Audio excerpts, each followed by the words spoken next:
Hello, everybody. Welcome back to Happily Booked, the bookcast where two kindred spirits believe that the pursuit of happiness is the same thing as reading a good book and being able to talk about it.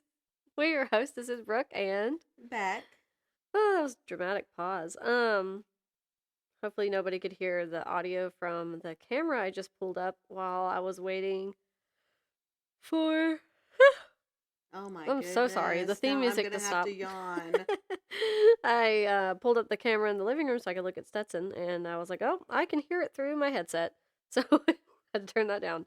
And Merry Christmas! I mean, this will be, after Christmas, but Merry Christmas anyway. Merry Christmas and Happy New Year. Yep. Amen, sister. Amen. Yeah. Well, tired.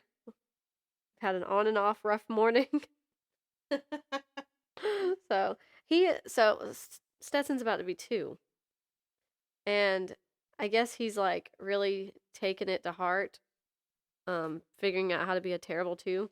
Most of the time he is like perfectly fine, normal, sweet, playing, happy, but the slightest minor inconvenience sends him, you know, hollering, screaming. It's the whining and the random screams for me, Becky. It's like, why is the sentence you were saying, why is everything a whine? Why are you whining? But most of the time he's okay. If he has eaten and doesn't miss his nap, he's still most of the time okay, Which, if we could all just take a nap. Yeah. During the day and not be judged and not have responsibilities, I think we would. Absolutely. Absolutely. Positively. So, yeah, that's what we've been having fun with. Don't be discouraged when I say this.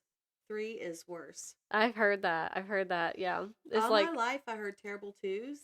And then when the girls were going through, like when Emma was going through it, people would be like, just wait till they turn 3. And I'm like, why does no one warn you about the 3s? Yeah, I've heard they're 3-nagers after 2. So I told Austin, I was like, we just have to get to, 4. we just have to get to age 4, and then he'll be the funniest kid again. I know. He's really not that bad now, honestly, but it is like, why are you throwing a tantrum in the middle of Tractor Supply? Like, get a grip. Emma wasn't that bad. She did not prepare me well for Ella. Yeah. Yeah. And that's how they always say it goes too. Your first one tricks you into having more. But Ella is wonderful. Yeah. I don't mean for it to sound like she's a terrible child. No. She's not at all. She's just different from Emma. I mean, no, for the most part, no children who end up acting the normal way at that age, none of them are bad. Yeah. And seeing Ella now and stuff, I mean, nobody's bad. So, it's just something that everybody just needs to experience on their own, Yes. And it's definitely totally different for every child. Yeah. Anyway, so you had your family Christmas? I saw y'all open some gifts. Yes. All of my siblings except one, she lives in Tennessee. She won't be able to come down until March. Down. We were all there, and all of our kids. So, all the cousins got something. Not all the adults, but there's just so many of us. Yeah. It just makes more sense for it to be mainly about the kids. Yeah. Of course, my mom had to get us all something because that's just the nature of my mom. Yeah. So we all got something. I actually have to head to Five Below when I leave here because Ella, and I could say this now because Mom won't hear this till after Christmas. Yeah. Ella wants to get my mom some headphones because she basically stole my mom's. Okay. But when we went to Walmart the other night, they didn't have any that were Bluetooth. And Mom likes to wear them when she's cleaning the kitchen and stuff like that. So being tied to the computer is not ideal. Right. And she has to do that because my father is so dramatic. Sometimes he's like a woman. He doesn't listen, so it doesn't matter if I say this, and my mom will chuckle when she hears it. He cannot stand for her to be cleaning and listening to her music. It bothers him. He only has one room in the house he can inhabit. Yeah. And so she likes to wear them so that she can listen to the music and not listen to him. And he likes it because he can, not bother her while she's cleaning and not hear the music. Yes. Yes. That's funny. He usually has his headphones on as well. You can hear me better. Yeah, you weren't super quiet, but like I was like, what if I go back to listen and you're quieter than we think? Right. Anyway, so. Which is possible. Yeah. He has headphones too that my brother bought him so he can listen to the TV as loud as he wants. Oh, yeah. Yeah. I've seen those. Yeah. I've seen those on TV commercials back in the day. So it really works out very well for everyone. That's interesting. That's fun. So, yeah, okay. I was going to ask if she had wanted like Bluetooth headphones, but you answered that. You should find some at Five Below. Yeah, and Ella's very particular. You could also try TJ Maxx too. Oh, yeah. They have a lot of stuff like that. She wants them to be pink because that's my mom's favorite color. Oh, cute. Yeah, so. That's cute. We'll see what I So thoughtful. Ella's so thoughtful. She usually, she is. She was very thoughtful to steal my mom's in the first place. Right. She's like, don't worry, I want these, so we'll just get you new ones. I'll just, my mom will pay for those. It's okay. Oh, Emma was so funny. She's like, I feel bad that you have to buy your own Christmas present. Like, it's fine. I mean, just send her money to her Cash App. That's the way of things for a while. Yeah. I mean, at least she can go online now and order stuff. And I don't have to actually drive her to the store to buy my own Christmas present. Right. And be like, okay, I want luck. Right. I'll just wait at the front of the store with my eyes closed. Yeah. We used to have to do that. We would my mom would just sit at the front of Walmart on the bench and wait. That's funny. I don't know if I trust Megan alone in a Walmart buying stuff. I was there to guide her. Don't worry. I was the good child. I love you, Megan. Megan's awesome. She's always so on it with gifts at Christmas time. I want to be her when I grow up. She's a very thoughtful person. She really is. Yeah, she really is. Even at work when she's complaining about people, it's only because they're jerks. She really loves people. She is she's not old enough to be what's the word? Disillusioned by the human race. Yeah. That's funny. She still likes people. Yeah. Yeah, she does. Yeah. I'm always just so impressed by her gift giving skills and thoughts and she plans ahead for it very well. And she has for years now. And it always I'm like, here I am, scrambling for gift ideas at the last minute, like a baboon every year. I can't get it together, but yeah, my mom shops all year long. She's just always looking out for things. Well, the scary thing about doing early shopping, earlier in the year, is what if that person buys it for themselves? Well, that is something I never considered. And that's what worries me. It's still a good idea. You could still buy the gift. You're not gonna know. They're not gonna know. My mom gets us random things that we probably wouldn't buy for ourselves. For instance, for Christmas I got, and I'm not making fun of this gift. I actually am very appreciative of this gift, but it's not something I ever would have thought of. Right. She bought me this thing to put on top of my jars, my mason jars, so I can seal them. I have one of those. Do you? Yeah. So I opened it and I was really excited, but it was not anything I would have ever thought of getting. Yeah. I put when our garden was still up and booming, I had gotten some green beans one day, but not a whole lot. Only got not even a handful. But I predicted the next few days I was going to get a lot more. So to preserve the ones I did have, I washed them and cut them and stuff. And I put them in the jar and I used the little vacuum sealer.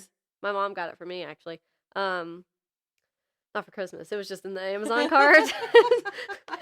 and she just bought it for me. I'll get this for her. Yeah. So, yeah. Anyway. Yeah, fun times.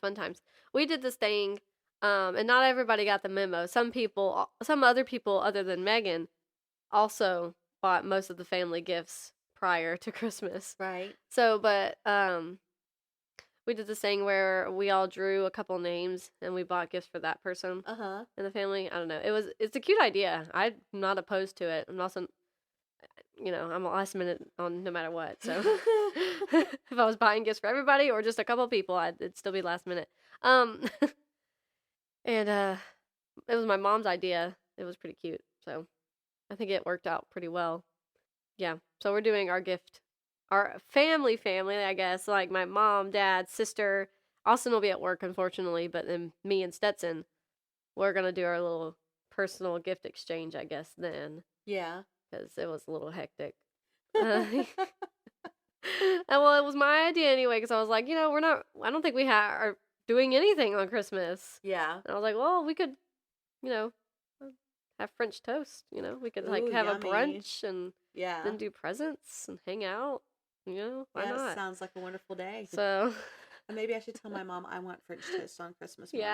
Yeah, you should. Because after the girls open their gifts, we are going to take all the presents that we can up to mom and dad's and show them what we got and eat their food. Yeah. You need a wagon. Do you have a wagon? I should get one. You should get a wagon. I might do that. Yeah. Anyway. So yeah, I predict I will have a few books to haul next episode. I just predict I will. But as of right now, I don't think I have anything to haul. Yeah. I didn't write anything down, so it's not like that matters. Yeah. Well, maybe I bought something on Kindle. Oh, I don't know. I'm not logged into Kindle on my phone right now. Well, you'll have to wait. I also don't have a quote. So I really wanted to bring a quote from 6 Days in Bombay, but I listened to it. I didn't physically read it. So that's the struggle. That's the struggle right there. All right. So then, well, what did you finish since the 15th? I finished 6 Days in Bombay, which, by the way, was excellent, but I would not recommend it for everyone. Also, I would like to amend something I said in the last episode. I said something about the India having the caste system, and actually, I don't think they are still technically under the caste system anymore. But if you're in a certain caste, you more than likely own a hotel or a gas station. So some of it is still like that, but a lot of it's not. Like, just because you're born into a caste doesn't mean that you're stuck in a certain job. So I wanted to amend that because I don't think that they strictly are under the caste system anymore. But traditions die hard. Mm-hmm. So some of that is still, does hang around. And specifically what I was thinking was, like my ex-husband was telling me about his caste and that everyone in his caste is a soldier. And he was like the first son to not be in the army. So, or maybe not the first one, but he was not in the army. His dad was. So I was just referencing like what I know, and I don't know a lot because I'm not Indian. So yeah, I get that. But me either. I understand. So anyway, I just want to throw that out there to correct that. But also back to the book. After our podcast last week, it got very not for tots. Oh. In like I would say there's one very not for tot scene. And then there's two like iffy scenes. One where she talks about something that happened to her mom. And so the situation was that they were renting, but apparently part of the payment for the rent was her mother giving privileges to the landlord. Oh my. So it wasn't really like rape, but it kind of was. Yeah. Especially in the 1930s, and she was a woman. So that was unpleasant. Actually, it was probably like the end of the 1920s because the girl is like 23 in the book. So that wasn't like, not everyone's gonna like that. And then she goes to Paris to give a painting to someone who used to know this lady who died, and she was assaulted in a bathroom, but the woman she was there to give the gift to actually saved her from being raped. Oh, that's nice. Okay. So a Yeah. couple of iffy scenes. So if those things are not something you would be interested in, even in passing, hearing Right. about, probably don't read it or listen to it. And the other scene was very consensual, Oh. but not something that you might want to be privy to. Yeah. Savvy? Yeah. Yeah. But that being said, the end of the book was very well written. And though it may not have been how I originally would have written it, it actually ended the way that it probably should have. Like, I don't think anyone would read it and go, "Oh, well, I don't like that." I think it ended very well. Yeah. I think it was very well done. So if you like those kinds of stories, it's historical. It's got a little bit of romance, a little bit of iffy stuff going on in there. I think you would like it. Yeah. 6 Days in Bombay by Alka Joshi. Yeah. And you know how I am about my endings. Yeah. I'm very weird about endings for some reason. Yes. I don't think you would like it because of the not for tot scene, but you could just skip it. Yeah. I have done it before. I'm like, skip, breeze through. Oh, are you done? Are we past it? And the other thing I finished, I don't know if I was reading this yet when we listened or when we recorded last week, but it's called The Christmas Tree Farm by Melody Carlson. A Christmas book. Yes. And it actually, I read someone's review of it because I was trying to find something shorter too. Mm-hmm. So I could maybe listen to a couple more things before the end of the year. And the review made me like really worried about listening to it because she's like, though I appreciate that there was no bad language and there was no like sexy stuff. I can't remember the actual word, but no sexy stuff. Uh-huh. None of the characters were really, I didn't want to root for any of them. And I was like, do I want to listen to this story? Mm-hmm. Am I going to be annoyed with literally everybody? Like, I don't like anyone. But when I was listening to it, I don't know what she was talking about. Because the main character is very likable all the way through. Like, she tries to make everyone happy, but also, like, in her inner monologue, she's like, well, this isn't going the way that I would like it to. Like, but she's not whining out loud to anyone and being, like, rude to people. Yeah. It's not making it all about her. Yeah. And then, like, the male interest is, he did do something iffy in his youth, but he's older now and it's really hard to, like, hold that against him. Yeah. And his youngest daughter is, like, 11, and she's seems kind of bratty at first, but then she ends up actually being a really good kid. And she's only seems bratty in, like, the first maybe 2 chapters. Yeah. And it's like, oh, okay. She's likable. And then the older daughter, who's in college, I can see not liking her character. But she's not a terrible character. Right. And she's very limited in the storyline. Like, she's not really a huge part of the storyline. One scene with her, she's very obnoxious, but does help the main character kind of understand some things that happen because she's very tattletale about her mother, who has passed away. And then her sister is really, the main character's sister is really the only person who's, like, not likable through the majority of the book. But she even turns around, like, in the last 5 minutes of the book. So, yeah. I mean, it ended up being decent. So the main character had lived abroad and had been engaged, and he broke it off with her. And she was a little sad, but not really heartbroken, and came home because her grandparents had passed away. Her dad had passed away. There had been a fire, and her family owned a tree farm. So she went home to help her sister, like, with the tree farm. And the male interest had been her high school sweetheart, sort of. Like, they sort of kind of were an item for one summer. Yeah. And then, like, her parents were divorced, and it was her dad's family's tree farm. So she only spent like holidays and weekend, or not weekends, but holidays and like summers with her dad and her grandparents. And her mother got married at her next scheduled time to be there, so she didn't get to see him for that.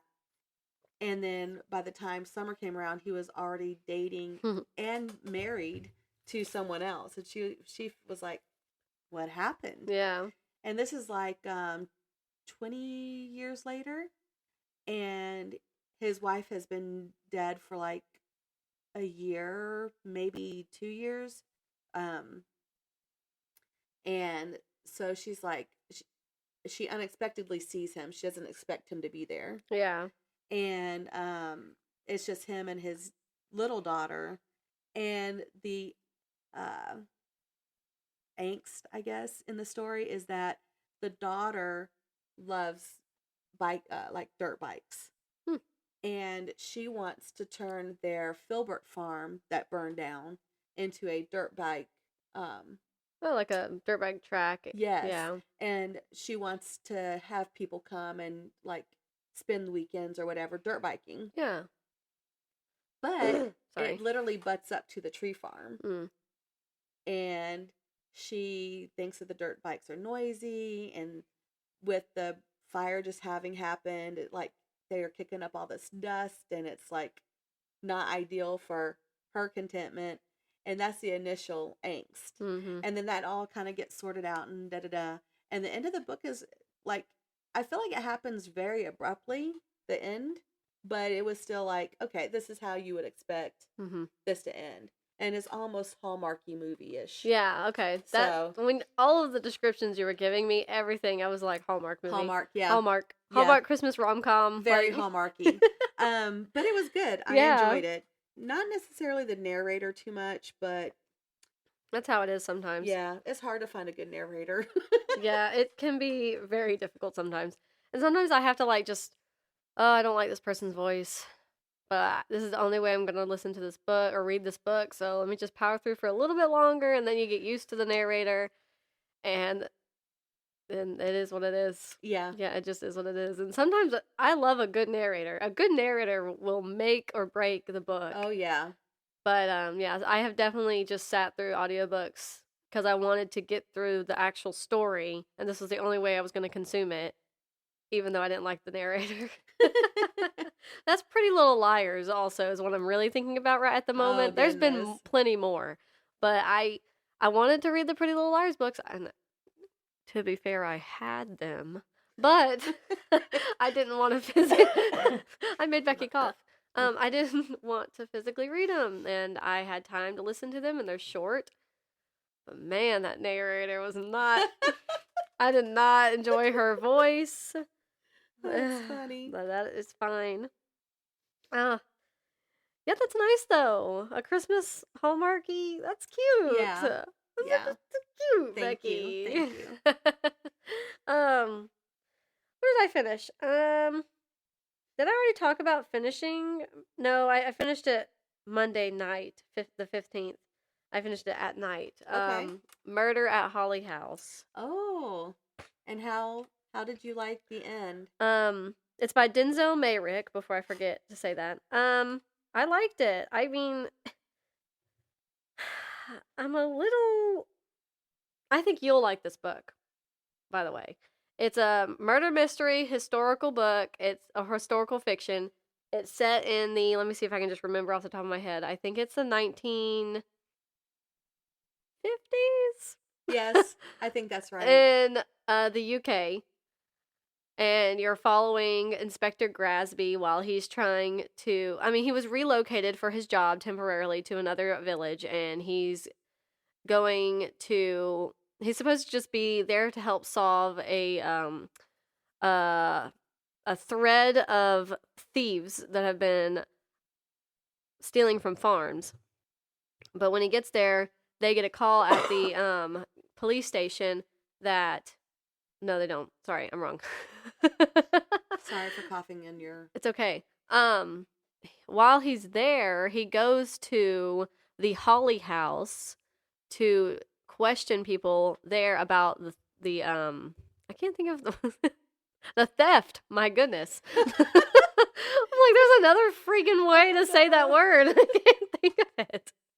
And while he's there, they discover a dead body up their chimney. Oh. And so he gets a lot more than he bargained for. I think in general you would enjoy this story. It just because of where it's set, the time period, Yeah. how they talk. He's a very funny character. It's pretty entertaining and funny most of the time. I thought it was. Yeah. I won't say it was the funniest story I've ever read, but it was very fun to read. I enjoyed it. I will say though that the ending felt a little rushed. It was like endings be like that. I know, I know, and I may have said this last time we talked. I probably didn't though because I think I only discovered it after I finished the book. But Denzil Meyrick has passed away. He died this year in February. Oh man! And I was completely shocked for some reason because when I saw this cover and like everything, it had been popping up more recently, like on Instagram and stuff. Yeah. I thought it was and it is a newer published book. It's a 2023 publishing. Mm-hmm. But I thought like it was a younger man who wrote this book. How old was he? He was born in like the 60s, I think. Oh, wow. Which, it's really not, I don't feel like he's that old, but, that's a long time ago now. And when you think about it, but I was shocked for some reason when I read that. I was like, what do you mean he's dead? Because this is supposed to be a series. And how it's written out when you start the book, it's like, I expected to follow Inspector Grasby for like at least 10 books, like in all his hijinks, adventures, and, investigations. But there's only going to be 3. But he passed away in 2025. This was published in 2023. And there's going to be 2 more coming out. Sorry, I hit the microphone. There's going to be 2 more coming out. So he's either written enough of the books already and then he passed away, or he's got, got enough notes that a ghostwriter will finish them. I don't know. Well, that's 2023.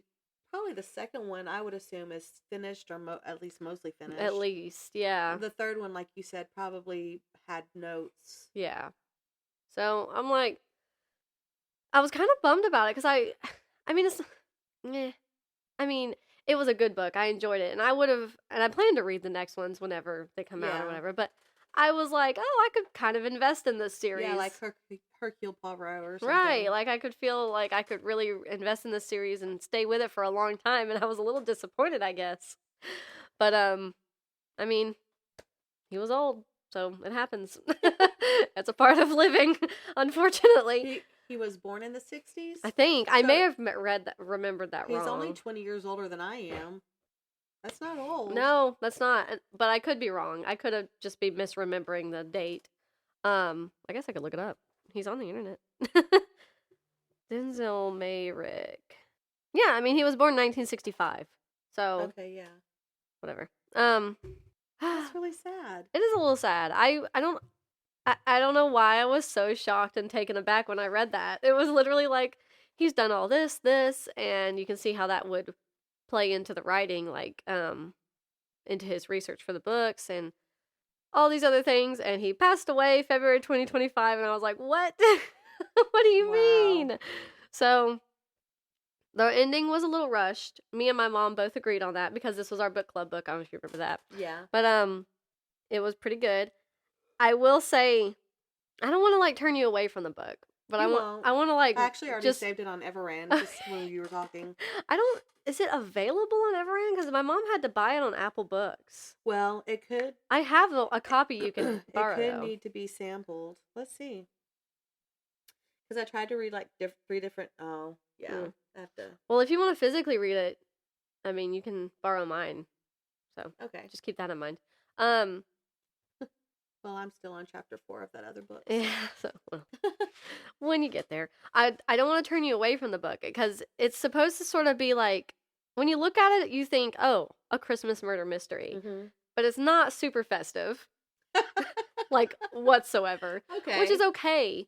But, I did go into it thinking there would be a little more Christmas. Yeah, like a little more obviously Christmas, but it's not, which is fine because it was still a good story, I thought. And there's a lot that ends up happening in this story that you don't think is going to happen. So keep that in mind. But it was good. I liked it. I gave it a 4-star. Good. I was a little offended that like most of the people there at the book club didn't like the book. Oh. I really thought they were going to like this one. That's sad.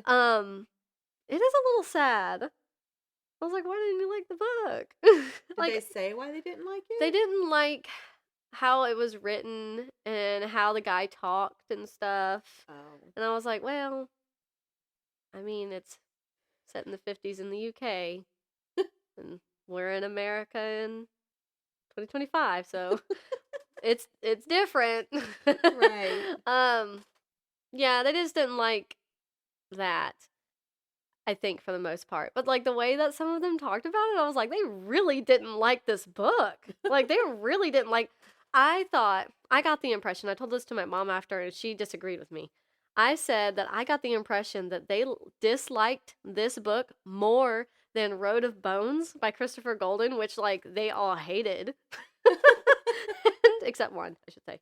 And she was like, no, I didn't get that. And I was like, okay. I mean, I just feel like they bashed this one a lot more, obviously, than Road of Bones. That's so sad. And I would think that's a little weird. I don't know.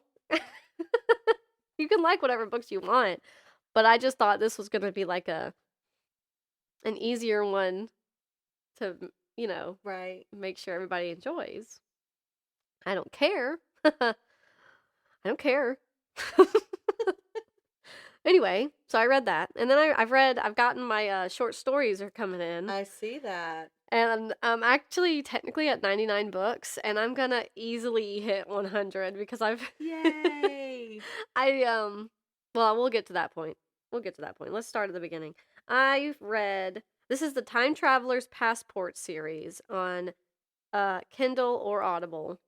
And this is the first one, 3 Days, 9 Months, and 27 Years by John Scalzi. And let me see if I can read the description. The hard thing about reading short stories and reading so many so quickly is that I don't necessarily 100% remember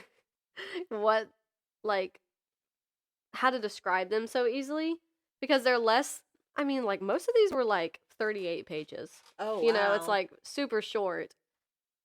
And then you get through it in less than an hour, and then you move on to the next one, or then you go to sleep. And anyway. So, this is the description on Storygraph for this one. Time travel is real and used for high-end tourism. Every moment of the past is open to visitors, and no matter what they do then, everything now waits for them, thanks to the sure hand of an experienced time travel technician.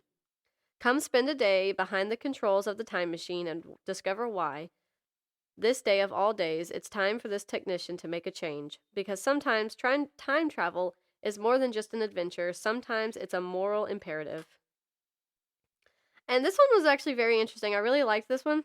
I thought it was a good start to the series. But yeah, you're just following this time travel technician who literally gets hired at this company who, has discovered time travel, has it under wraps, and they're using it for tourism, which is ridiculous, I think. But I hope we never get there. But you're with them the entire time while they're just sending people to their desired times, and there's really no gender mentioned. I'm just gonna say he, but he mentions like how the machine works, what the rules are, things like that, and why it's called basically 3 days, 9 months, and 27 years. When they go back and they can either stay in that time period for 3 days or 9 months. And if they miss the 9-month mark, the next available time is after 27 years have passed. Wow. And after that, that's it. You don't get to come back. So like it's a very serious vacation touristy thing to do. Like you have got to make sure you can get back to your point within the 3 days, the 9 months, or the 27 years. God forbid you're there for 27 years, depending on what time period. And it describes one person who went back and was never seen again. Well, I don't remember exactly the time period, but it was like well before modern medicine and like electricity and like anything like that of current convenience and safety and health and stuff. And he went back and missed the 3 day, missed the 9 months, came back after 27 years, and like his hands had been cut off, his feet had been cut off. What? He was like dying of all sorts of diseases. He was flea ridden. It was like there was a lot wrong with him. And it was like, well, that sucks. Because I mean, then they talk about how like you can pay for like a recovery package where like you get fixed up, but I don't even think it's like that futuristic. Like they can't give him his feet back. They can't give him his hands back. They can't prosthetics. Yeah. But like they can't make you like you were before you went. Right. You know, and I'm like, that's not worth it. No. No, thank you. That's not worth it. I'll just stay here. But what's really interesting about it when you're reading it from the technician's point of view is all of this happens within seconds. Like they're there for 3 days or 9 months or 27 years, but you're just there for like, I think it's an overall lapping time of like 20 seconds. And it's kind of crazy when you watch somebody go and like you're waiting. Well, they didn't make the 3 day mark. They didn't make the 9 month. And you're waiting and waiting and waiting to see if they're going to come back or if they're gone forever. And one of the time travelers, they missed the first 2 marks. But then when the 27 year gap came up and for their return, it was just a pile of bones. Oh. And they were like, so many things can happen while you're gone. Like, we have this ability to send you back, and we have figured out this way to get you home and all of these things, but we don't know what happens while you're there. Like, there's nothing that can ever tell us what happens. And it does not alter our timeline whatsoever. So, like, we'll never find history of what occurred. Only if you return will we know what happened. And so they're, like, guessing, well, I guess somebody, discovered where they were supposed to be at this point in time, put their bones there, and on their bones they had written something along the lines of, like, they were a witch or something like that. Oh.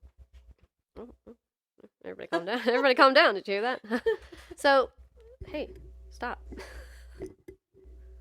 Well, I'd rather it buzz than do that. I don't know what that was. It was like, yeah, don't do that. So it was a very interesting short story. I really liked it. I liked that you're with the technician most of the time and discovering how the time traveling machine works. Then the next one was called Making Space, and it is. I don't know why I said it is. This is the synopsis, the description.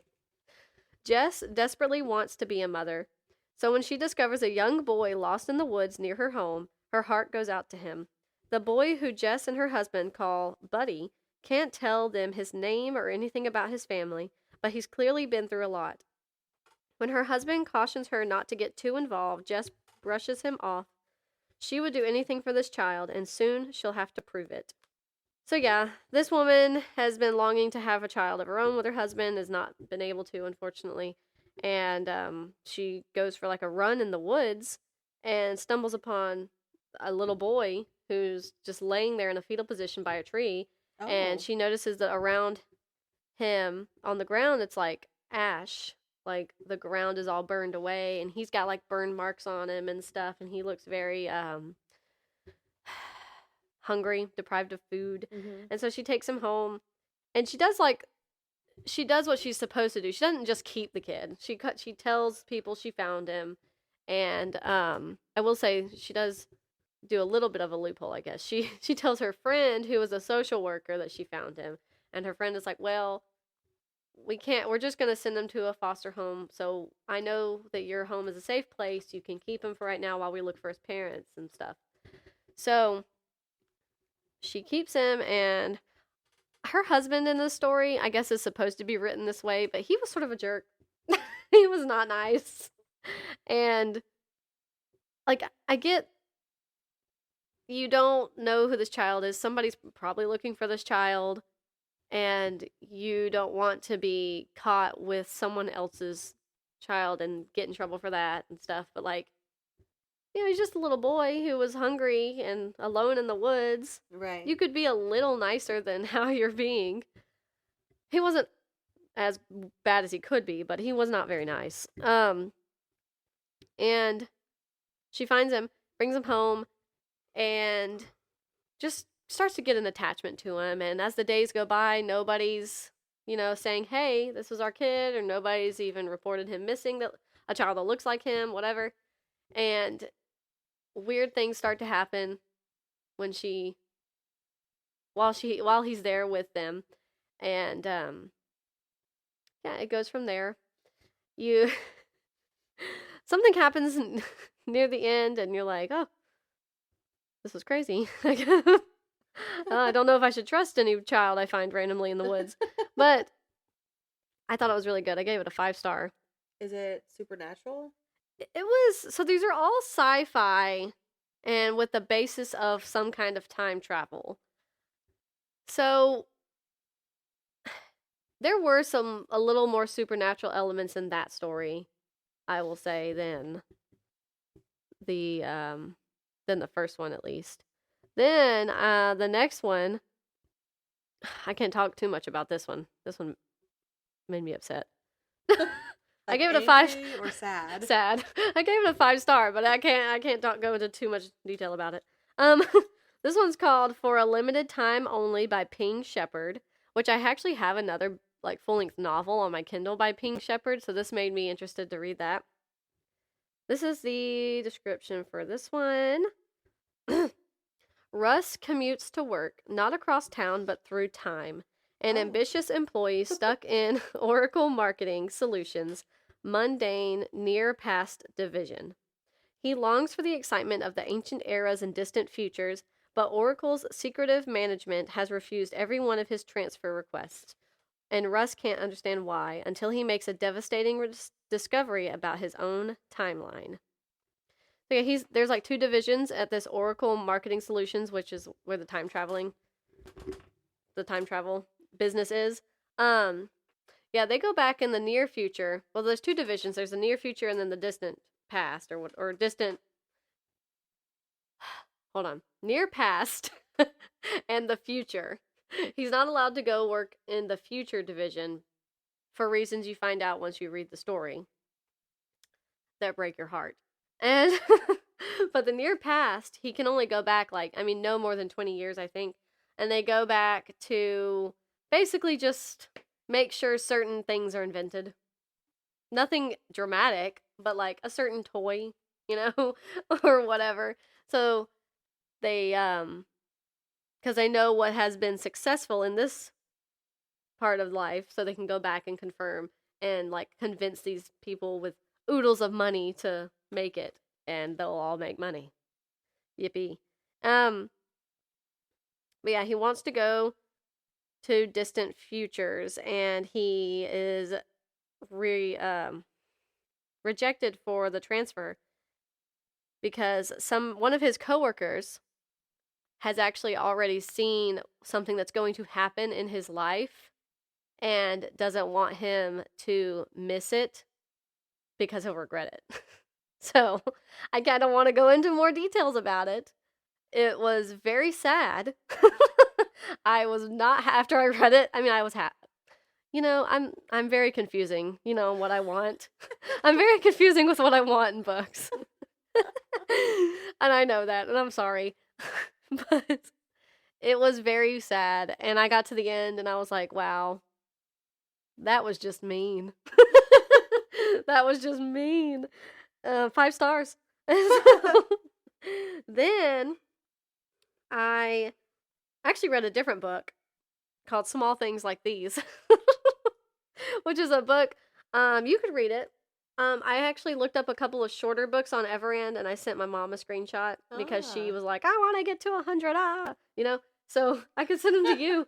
But this is one of them, and I had actually already had this on my TBR for at some point in life. But it's very short. It's 2 hours of audio. I finished it like in one evening, Nice. so very easy. Small Things Like These by Claire Keegan, and she has several other books that are also very short. I don't know for sure if they're on Everand, but I know she's got several other books that are short. This is about a small Irish town in 1985. It is 1985 in a small Irish town during the weeks leading up to Christmas. Bill Furlong, a coal merchant, and his family man, faces into his busiest season. Early one morning, while delivering an order to the local convent, Bill makes a discovery which forces him to confront both his past and the complicit silences of a town controlled by the church. So, there's a lot of things that happen in the story. Some of it I think is a little unnecessary, but for the most part, it was very quiet and sort of sad. I mean, there's a lot of sad things, but with how obviously in your face they are, depends on how sad they make you feel. But yeah, it was pretty good. It's coming up to Christmas, and it kind of talks about like poverty and things like that. So it was good, and I like that it was set in the small Irish town in the 80s. It was nice. And then I went back to the Time Traveler's Passport. And I read A Visit to the Husband Archive by Kaliane Bradley. This is the description. Nobody likes being on agricultural rotation, and with this heat wave, it's almost more than Esther can take. She's itching for something she can't put words to, something she has no memory of wanting. But then she can't remember much beyond the past couple of years. She's sent to the husband archive for a cure, but the man she checks out comes with stacks and stacks of paper he calls books. What they teach each other may prove hard to forget. This one was a little weird. It was still good, but it was a little weirder. A little more weird. Why are you buzzing at me? So, she doesn't like her job very much, and then she's like unsettled and can't figure out what's wrong with her. So somebody, I guess their doctor at the time and place, says you need to get a husband. So they go to the husband archive, where you go and select, or not select, but a husband is given to you. Oh, okay. Which is, he is he's been saved from another time to be archived for this purpose, to hopefully help the woman who comes and is assigned to him. But the more you read, the more it makes sense, but it was a weird story. So it turns out there's a reason she can't remember past or further than the last 5 years.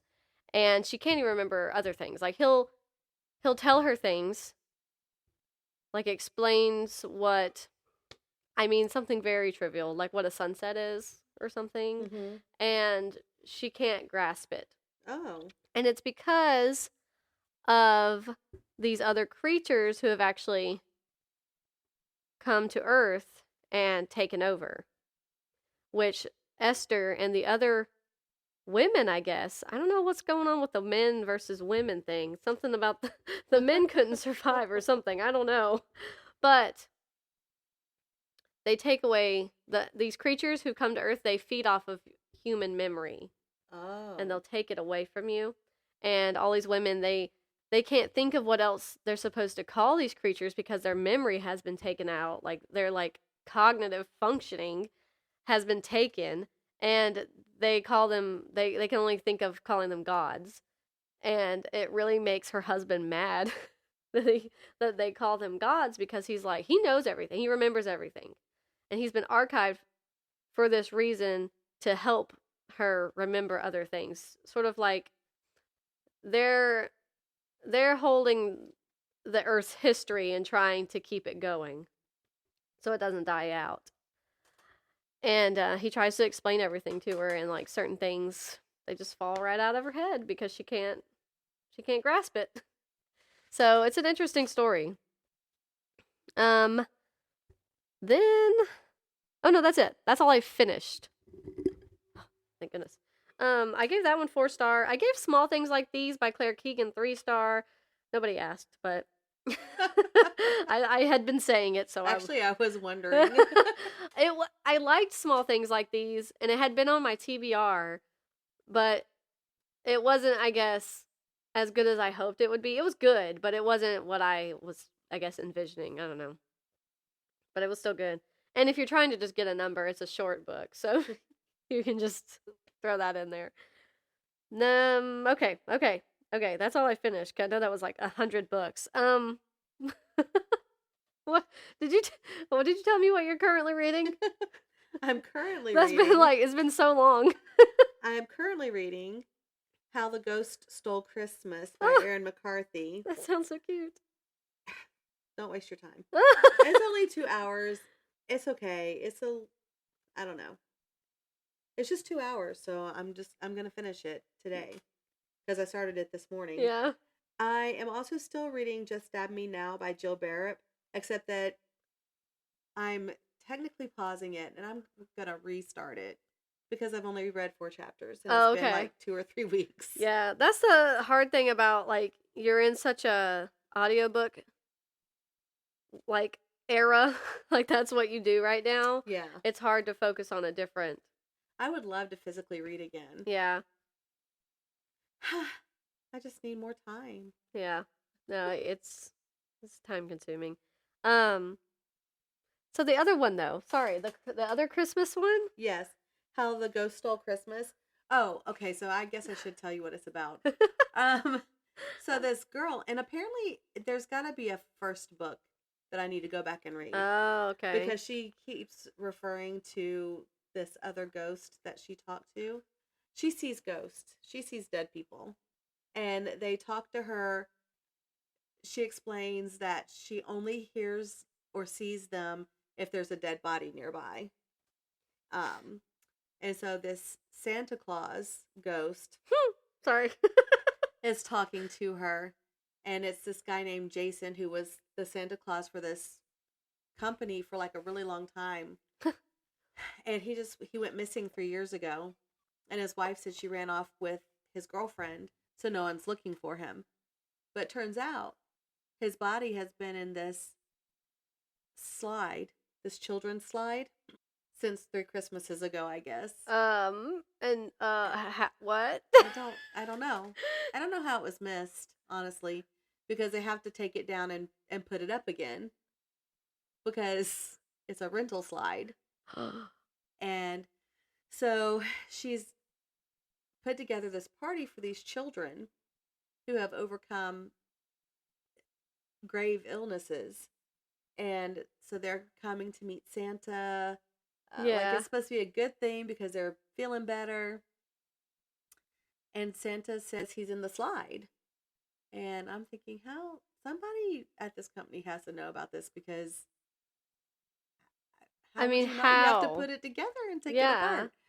And her boyfriend broke up with her at some point, probably in the previous book, because she was telling him about these ghosts she was seeing, and he was like, "Hey, she's cuckoo." And but I guess something happens in the other book that makes him like, okay, she's not cuckoo, and he believes her now when she sees ghosts. You see where I'm going with "Don't waste your time on this book." Yeah, this is probably something I would never have picked up. No. I should have. How the Ghost Stole Christmas. I thought it was gonna be a good book. I mean, I guess it's okay, but I'm glad it's only 2 hours. There's this other Santa Claus guy that's been hired, but he's a creep, and I hate that. he tries to assault her in the coat closet while she's talking to the ghost. Oh my gosh. Because she had to go somewhere that no one could see her, just talking to nobody. Right, so they wouldn't think she's cuckoo. Yeah. And so the ghost is helping her. He's like, okay, elbow him in the stomach. Oh my god. She escapes the coat closet. Her boyfriend had been playing Santa because this guy had gotten fired for something he did. And so now her police boyfriend is arresting the other guy. So Santa's arresting Santa. She goes down the slide, and the ghost is like, I'm in the slide. And she's like, leave me alone.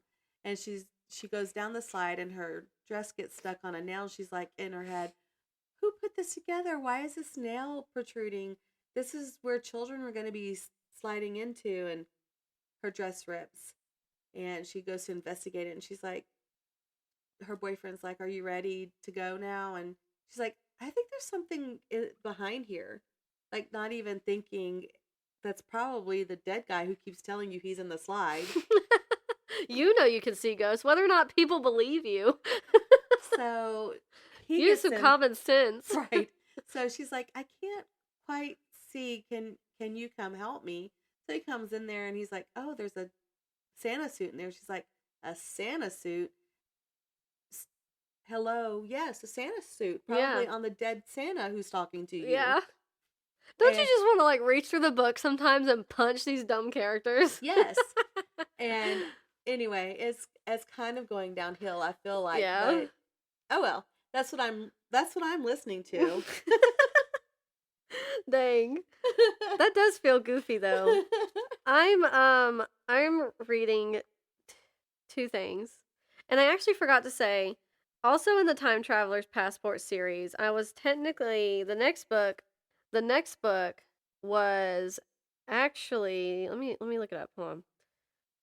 Time Traveler's Passport.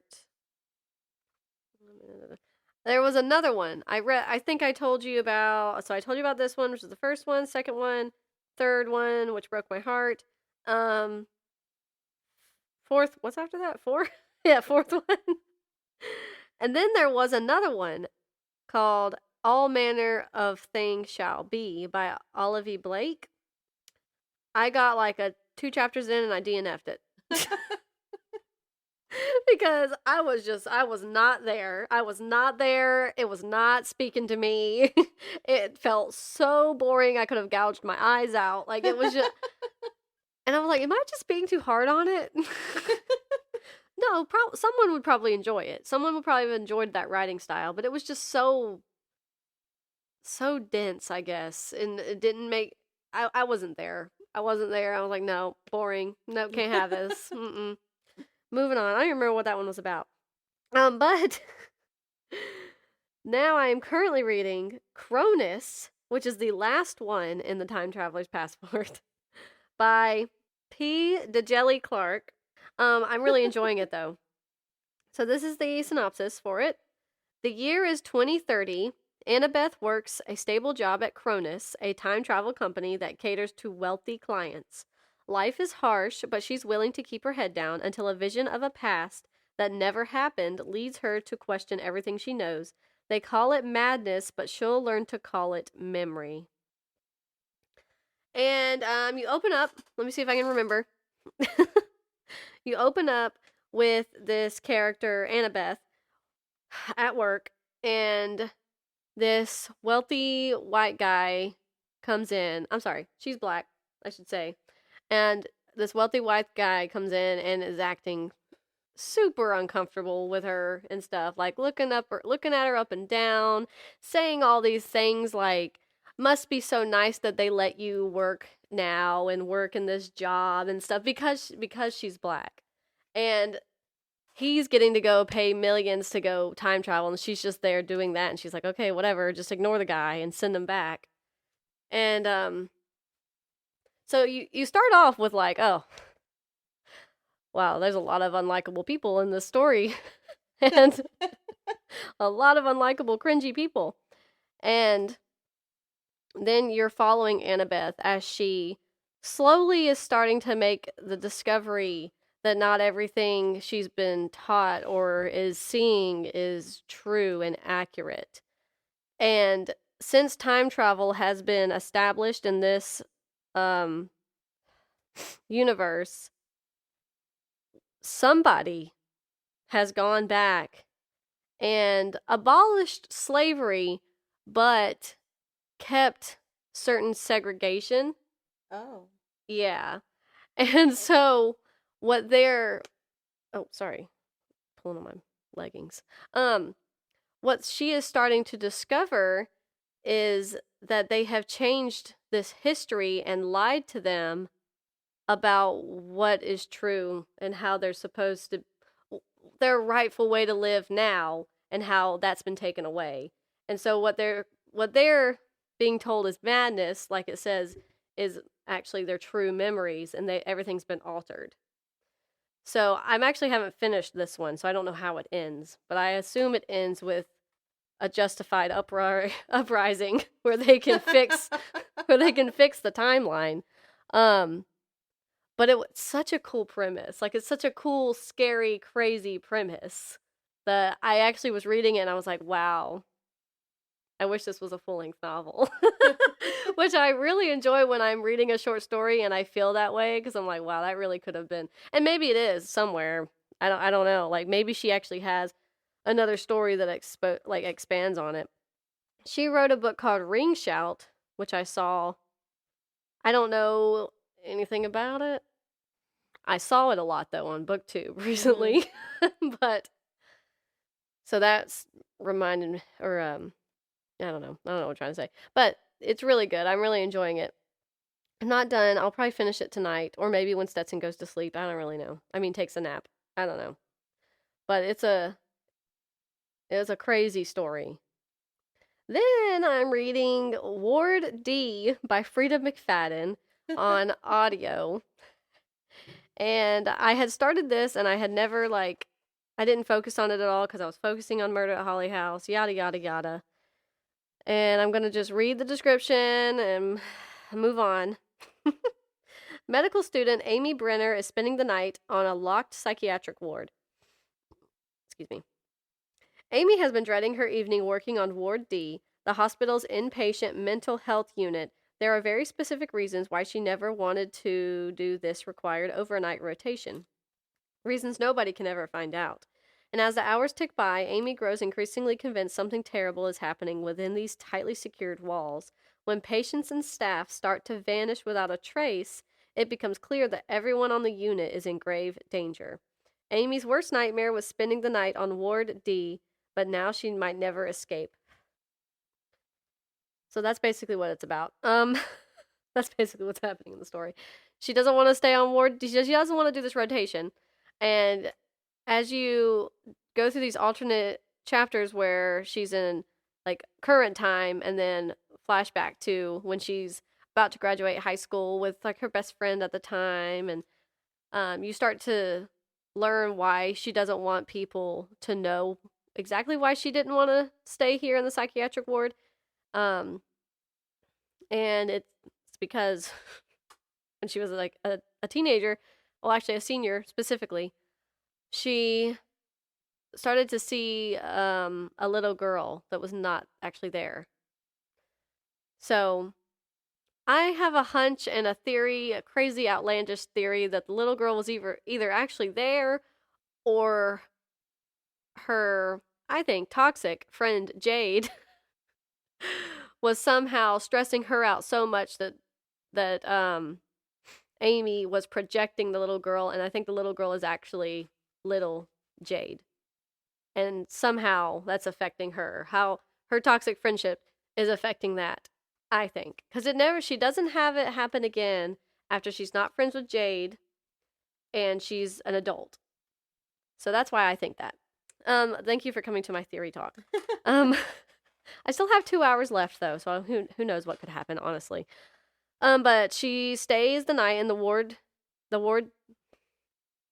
she stays the night in Ward D, and she's there with, inconveniently, her ex-boyfriend, who's also there on the rotation, and the staff, and you meet some of the patients there.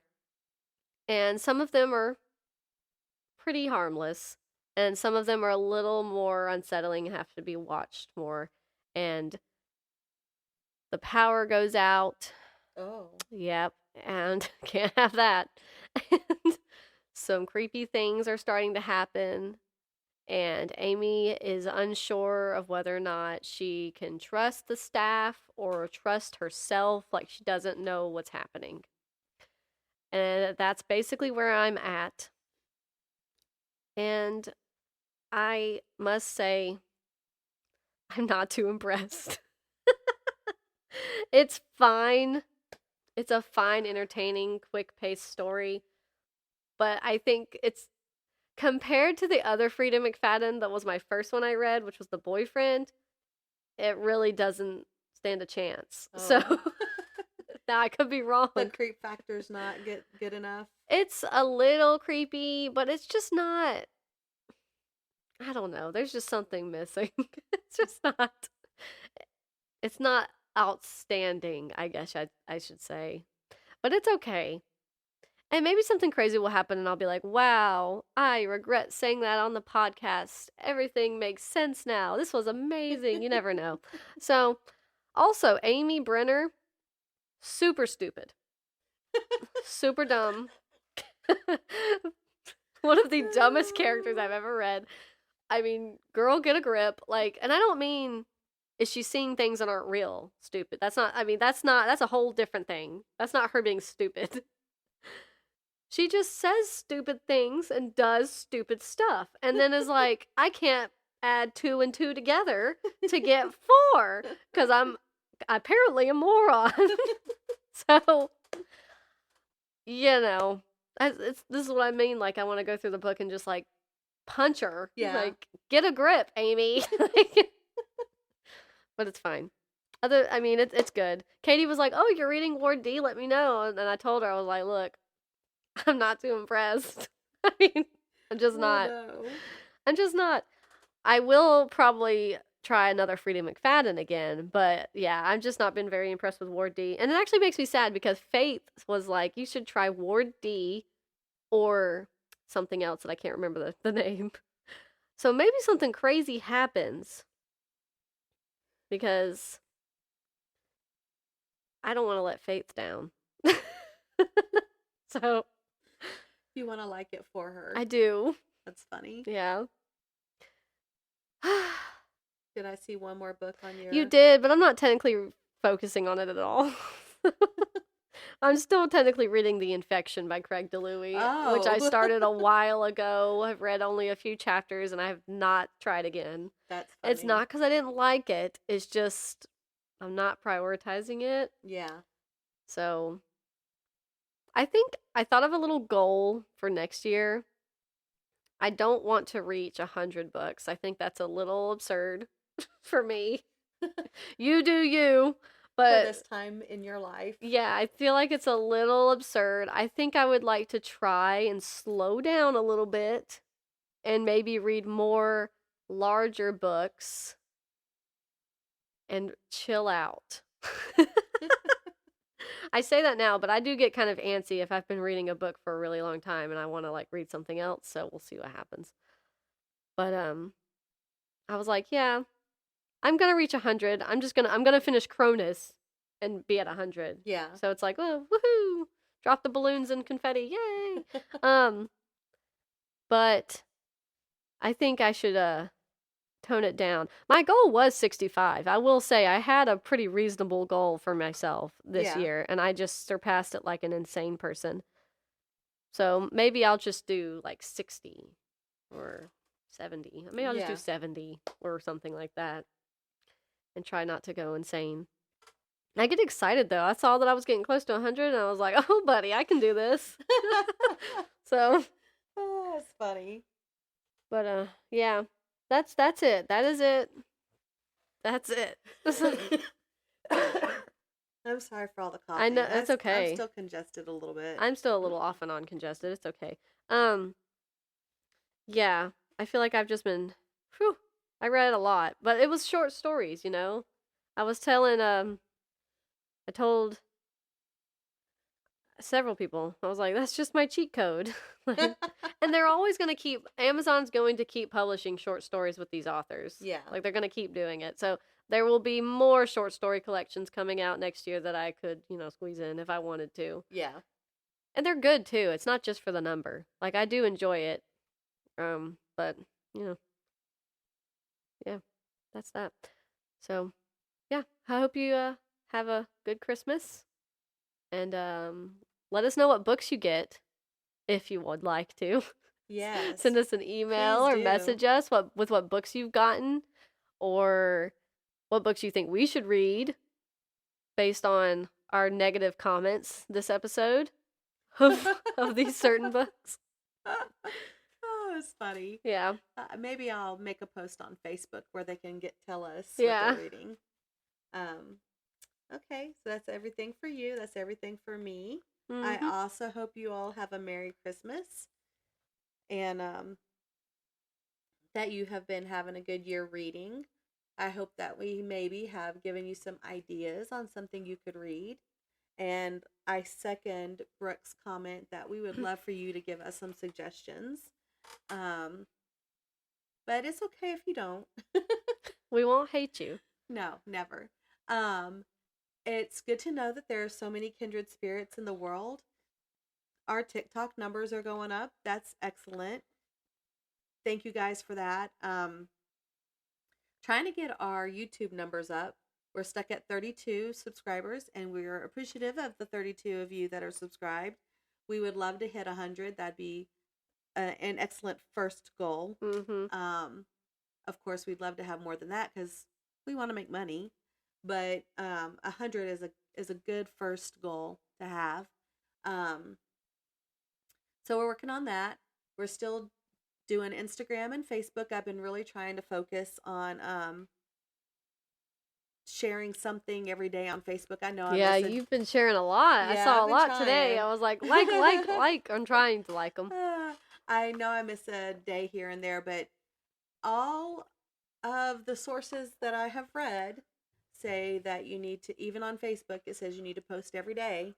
So I'm trying to do that. I'm trying to give y'all something to look at. And I've started to post reels. So I hope that you're checking us out on Facebook and Instagram, TikTok. Miss Tracy's working hard on that. And I think Brooke and I might actually start sharing some stuff on TikTok too. Well, Brooke, maybe, because I don't have our TikTok stuff, but but I'll share it on my TikTok. So, let's see, Reels, Instagram. I guess it's everything. We do have stuff for you to buy. If you're interested in t-shirts or totes, to further support us. If you wear a t-shirt or carry a tote around, maybe someone will be like, oh, that seems like a cool podcast. What's it about? And maybe we'll get some more listeners. So that'd be cool. And then, of course, check out Sideways Sheriff. He's still posting. He's on Instagram and Facebook and YouTube. He may or may not have TikTok. I don't think he does anything with it. I don't even know if he remembers he has TikTok. Maybe he does post on there regularly the same things he posts on Instagram, and I just haven't noticed because I'm not on TikTok. Right. And why would he tell me? So it's like, anyway. You should do a search and see what happens. Just and then let us know. I should just ask him. He's going to be like, oh yeah, I do have a TikTok, don't I? Anyway. Don't worry, I don't use it. Oh. Anyway, and for those 32 of you that are subscribed on YouTube, don't forget to like and comment on the videos that we're posting. And Brooke has really been diligent about, she's uploaded the first 2 seasons. So if there's anyone who maybe has missed the first 2 seasons, go back and listen.